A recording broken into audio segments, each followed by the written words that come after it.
পাবনার ঈশ্বরদীতে খাদ্য উৎপাদন বৃদ্ধির লক্ষ্যে মাঠ পর্যায়ে কৃষকদের উদ্বুদ্ধকরণে জেলার কৃষি খামারি ও কৃষি কর্মকর্তাদের সাথে মতবিনিময় করেছেন বাংলাদেশ কৃষি মন্ত্রণালয়ের সচিব ডক্টর মোহাম্মদ এমদাদ উল্লাহ মিয়ান।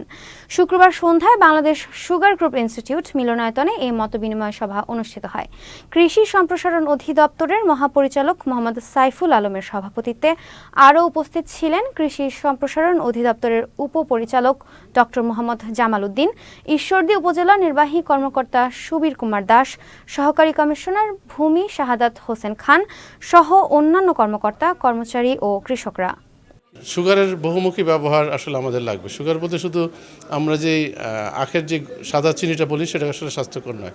তা আমরা চাই যে কৃষকরা যদি এই পুরো বিষয়গুলোকে বলে, আমাদের এক্সটেনশন প্লাস আমাদের যে রিসার্চ ইনস্টিটিউশন রয়েছে, আমরা সকলে সম্মিলিতভাবে তাদেরকে তাদের পর্যন্ত পৌঁছে আমরা তাদেরকে এগুলো সুফলগুলো বোঝাবো এবং তাদের যে লাভ হবে। এবং আমরা শুধু সুগার নয়, আমরা এটা একসাথে করে আমরা সাথী ফসল হিসেবে অন্যান্য ফসলও করে যাতে একটা লাভজনক ভেঞ্চার হয় কৃষকদের জন্য, সেটা আমরা নিশ্চিত করব। এবং তারা সেই বিষয়গুলো দেখে বুঝে আমরা কৃষকদেরকে প্রণোদনা দেব।